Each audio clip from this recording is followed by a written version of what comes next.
BJP राज में BJP कार्यकर्ताओं की हिम्मत देखिए। यह है बीजेपी के मध्य प्रदेश के जनपद अध्यक्ष, और ये एक मुस्लिम विधायक को, सोचिए सिटिंग विधायक है, उनको कह रहे हैं औकात में रहो।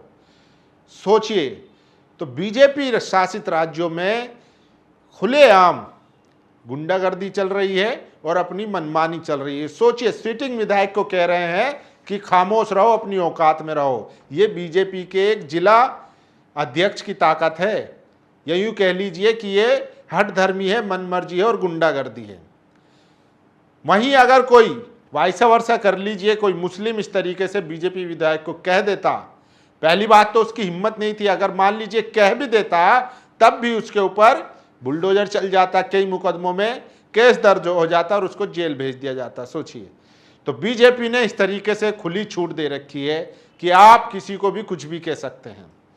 इसी तरीके से हमने देखा कल मेरठ में किस तरीके से एसएसपी अविनाश पांडे ने प्रदर्शनकारियों पर लाठीचार्ज करने का काम किया।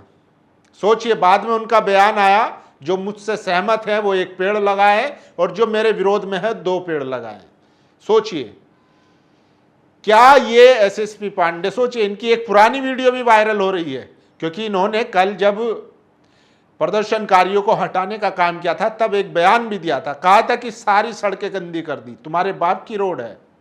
लेकिन इन्हीं का एक वीडियो वायरल हो रहा है जिसमें ये सड़क पर होली खेलते हुए दिखाई दे रहे हैं। सोचिए, तो ये दोहरा मापदंड और दोहरा चरित्र कहां से आता है, सवाल इस पर है।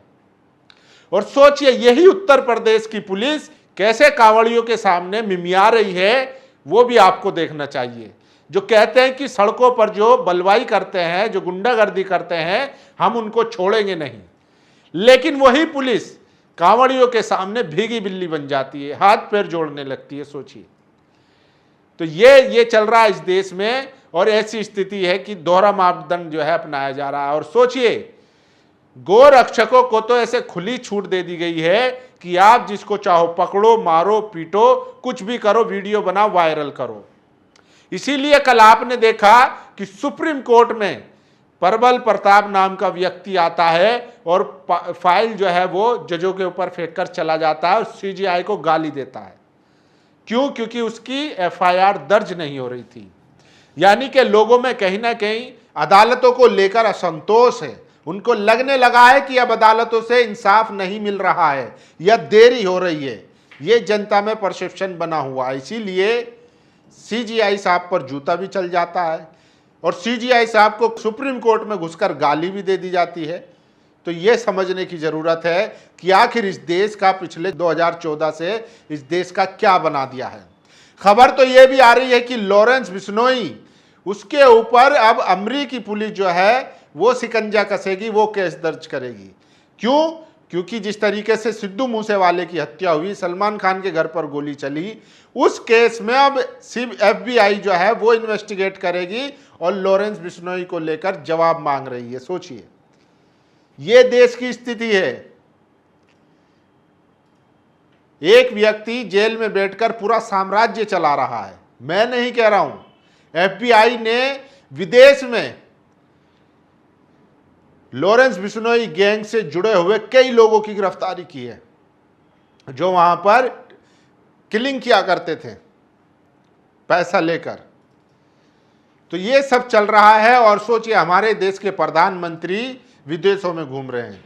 कल ऑस्ट्रेलिया गए तो वहां भी उनका विरोध हुआ। और सोचिए, एक पत्रकार ने तो यहां तक कह दिया कि देखिए, ये मेरा डिस्टेंस है प्रधानमंत्री मोदी का, बस मोदी तक पहुंचने का इतना, इससे आगे आप नहीं पहुंच सकते।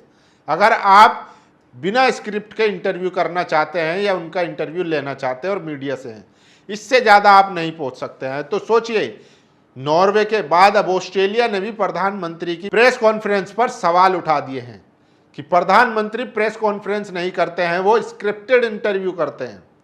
तो ये देश का डंका बज रहा है विदेशों में, ये विश्वगुरु है। सोचिए, लेकिन वो खबरें जो आपके लिए सबसे जरूरी है, मैं वो आपको खबरें दिखा देता हूं, बता देता हूं कि कैसे इस देश में चल क्या रहा है। सबसे पहले ये देखिए, जो लोग मुसलमानों के बच्चों को आतंकवादी बताते हैं कि वे मदरसे में पढ़ेंगे तो आतंकवादी बनेंगे, मदरसे में आतंकवाद की शिक्षा देते हैं, तो अब मैं उन लोगों से ये जानना चाहता हूं कि ये किस बात की शिक्षा मिली है? तुम्हारे बच्चों को ये आतंकवाद की शिक्षा नहीं, क्या ये आतंकवाद नहीं बन रहे हैं? क्या क्या मंदिरों में भी आतंकवादी की शिक्षा देने लग गए हैं? क्या मैं शासन और प्रशासन से ये पूछना चाहता हूं कि ये सब कुछ क्या हो रहा है? अगर यही कोई मुसलमान वीडियो बनाकर डाल देता तो अब तक बहुत एक्शन हो जाते। यही हिंदुओं ने डाली तो अभी तक इस पर कुछ एक्शन कार्रवाई भी नहीं हो रही है। सोचिए, हाथों में हथियार लेकर कस्में खाई जा रही हैं। सोचिए ये कौन नफरत फैला रहा है, ये भी समझने की जरूरत है। और ये देखिए कैसे गोरक्षक खुलेआम गुंडागर्दी कर रहे हैं, खुद को गोरक्षक बताते हैं और एक इंसान पर जुल्म करते हैं। सोशल मीडिया पर वायरल वीडियो में कुछ लोग कार के अंदर एक युवक की पिटाई करते दिखाई दे रहे हैं। यह वीडियो इंस्टाग्राम अकाउंट गौ रक्षक गाजियाबाद 14 पर साझा किया गया है। यदि वीडियो वास्तविक है तो गाजियाबाद पुलिस से अनुरोध है कि इसकी जांच कर दोषियों के खिलाफ उचित कानूनी कार्रवाई करे। सोचिए, एक व्यक्ति निहत्थे को कार में बिठाकर कैसे मारा जा रहा है, वो भी सबसे बड़ी खबर है। और देखिए, चंद्रशेखर आजाद ने बड़ा ऐलान किया है, हमारी बेटी गायब होती है तो सुबह को ढूंढेंगे। पहले कुत्ता बिल्ली गायब हो जाता था तो रात को ही मिल जाता था, हमें ताकत बनानी पड़ेगी। मेरठ में दलित छात्रा ललिता गौतम के परिवार से मिलने पहुंचे भीम आर्मी चीफ चंद्रशेखर आजाद ने ये बात कही और इसी के साथ उन्होंने कहा है, अगर मैं जिंदा रहा तो 20 तारीख से संसद चालू होगा, उसमें मैं विरोध करूंगा, मैं अंदर भी करूंगा और संसद के बाहर भी विरोध करूंगा। जब तक जो हमारे साथियों को गिरफ्तार किया गया है, जो उन पर अत्याचार हुआ है, उस पर कार्रवाई नहीं होती है। यानी कि एसएसपी पांडे की अब उनके खिलाफ बड़ा विरोध प्रदर्शन जो है वो होने जा रहा है। और ये वीडियो देखिए किस तरीके से गोरक्षक, ये देखिए मुजफ्फरनगर में कांवड़ी इंस्पेक्टर ब्रजेश शर्मा को धमकी दे रहे हैं, ज्यादा गुरूर हो तो 5 मिनट में उतरवा दूंगा। मेरठ एसएसपी अविनाश पांडे कांवड़ियों के साथ वही करते हैं क्या जो दलितों के साथ किए हैं। सिंघम बने यूपी पुलिस वाले, यहां बिल बिलाने लगे हैं। सोचिए, बिल्लिम बन गए हैं। ये तस्वीरें हैं सबसे ज्यादा सवाल के घेरे में है। सोचिए, अविनाश पांडे हो, अनुज चौधरी हो, जब दलित मुस्लिम आदिवासी पिछड़ा होता है, अगर वो अपने हक के लिए प्रदर्शन भी कर रहा है या अपने धार्मिक, सोचिए सड़कों पर नमाज पढ़ रहा है, तब ये जो है वर्दी का रौब दिखाते हैं, कानून की ताकत बताते हैं और खुलेआम उन पर लठ बाज देते हैं। वहीं कांवड़ियों के सामने ये भीगी बिल्ली बन जाते हैं। ब्रजेश शर्मा को ये एक कांवड़िया कह रहा है कि 5 मिनट में तुम्हारी वर्दी उतरवा दूंगा। सोचिए, फर्ज कीजिए, एक दलित एक्टिविस्ट जो मेरठ में एक दलित बेटी के हत्या के लिए इंसाफ की मांग कर रहा था, उसको किस तरीके से थप्पड़ मारे गए, लेकिन इनके सामने इनकी जबान नहीं खुलती है। सोचिए, इससे पता चलता है कि आज जो है खासकर बीजेपी शासित राज्यों में पुलिस जो है वो संविधान से ज्यादा सत्ता के प्रति वफादार होती जा रही है। और ये वो वीडियो देखिए, भोपाल भाजपा नेता की दिशा बैठक में गुंडागर्दी, जनपद अध्यक्ष प्रमोद राजपूत ने कांग्रेस विधायक को सरेआम धमकी दी। जनपद अध्यक्ष प्रमोद राजपूत ने मर्यादा भूलकर कांग्रेस विधायक आरिफ मसूद जी और आतिफ अकील जी को औकात में रहने की धमकी दी। ये निंदनीय है। मोहन यादव जी अपने जनपद अध्यक्ष को थोड़ा बता दीजिए कि अगर औकात की बात है तो विधायक के सामने उनकी औकात काफी कम है। सोचिए, एक जिला अध्यक्ष विधायक को औकात बता रहा है। ये स्थिति है इस देश की। और देखिए कैसे 20 बीघा चारागाह में भाजपा विधायक बेरवा और बेटे गौशाला चला रहे हैं, इनमें एक भी गाय नहीं है। ये उन अनभक्तों के लिए खबरें हैं जो धर्म के नाम पर, मुसलमानों से नफरत के नाम पर, जो जाति के नाम पर, दलितों को प्रताड़ित करने के नाम पर बीजेपी को चुनते हैं। उनके लिए यह हकीकत है कि तुमको बेवकूफ़ बनाकर कैसे मलाई लूटी जा रही है, ये खबर सबसे ज़्यादा ज़रूरी है। और ये देखिए, ये उन्हीं कांवड़ियों का जत्था है जिनका कल रात मुजफ्फरनगर यूपी में इंस्पेक्टर से विवाद हुआ। दरअसल डीजे की ऊंचाई ज्यादा थी, उसके ऊपर भी कुछ कांवड़िए बैठे थे, हादसे का खतरा था। इंस्पेक्टर ने कांवड़ियों से नीचे उतरने के लिए कह दिया, बस फिर क्या, कांवड़ियों ने इंस्पेक्टर को वर्दी उतारने की धमकी दे दी।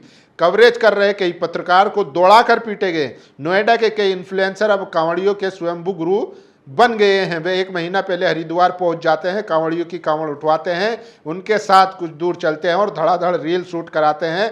कल रात हुए हंगामे में ये कथित इन्फ्लुएंसर गुरुजी भी मौजूद थे। सोचिए, पुलिस इनके सामने मिनमिना रही है, मिमिया रही है। सोचिए, वहीं अगर कोई दलित अपनी बेटी की लिए इंसाफ की भी मांग करता है तब भी उसके साथ कैसा व्यवहार होता है, ये हमने मेरठ में देख लिया। हमने बरेली में देखा है कि अगर आप प्रोफेट मोहम्मद सल्लल्लाहु अलैहि वसल्लम के समर्थन में विरोध करते हैं तो कैसे जेलों में सड़ा दिया जाता है। लेकिन ये खुलेआम पुलिस को धमका रहे हैं कि 5 मिनट में वर्दी उतरवा दूंगा। और कहाँ गए योगी जी जो कहते हैं कि बलवाइयों को जो धर्म के नाम पर सड़कों पर जनता को परेशान करेगा, ये गुंडागर्दी करेगा या मनमानी करेगा, उसको सबक सिखाया जाएगा। कहाँ गए? उनको क्या ये सब खबरें नहीं दिखती? और देखिए कैसे मध्य प्रदेश में जबरन धर्मांतरण के नाम पर झूठे केस में फंसाए गए मुस्लिम शख्स को सुप्रीम कोर्ट से बहुत बड़ी राहत मिली है। मुलजिम पर इल्जाम था कि उसने 8 साल पहले एक परिवार के मुखिया को इस्लाम कबूल करने की सलाह दी थी और फिर उसकी पत्नी पर भी दबाव बनाया था। तो ये सबसे बड़ी खबर है। और ये मेरठ के एसएसपी अविनाश पांडे की सड़कों पर खेली पुलिसिया होली अनोखा अंदाज बना चर्चा का विषय। ये इनकी होली की वीडियो भी अब वायरल हो रही है, क्योंकि एक वीडियो में ये कह रहे थे कि प्रदर्शनकारियों ने सड़क गंदी कर दी है। तो बाकी आप सोचिए कि इस देश में चल क्या रहा है। संविधान को मानो ऐसा लग रहा है जैसे ताक पर रख दिया गया हो और मनुस्मृति से ये देश चल रहा हो, जहां कमजोरों की आवाज दबाई जा रही है, सवाल पूछने पर एफआईआर मुकदमे हो रहे हैं। और सोचिए, आप अगर बीजेपी समर्थित है तो फिर आप खुलेआम गुंडागर्दी कर सकते हैं, फिर आप पुलिस हो, विधायक हो, किसी को भी कुछ भी कह सकते हैं, आपका बाल भी बाका नहीं होगा। वहीं दूसरी तरफ जो गरीब है, जो पिछड़ा है, जो दलित है, जो आदिवासी है, जो अल्पसंख्यक है, उनकी आवाज तक सुनाई नहीं दे रही है।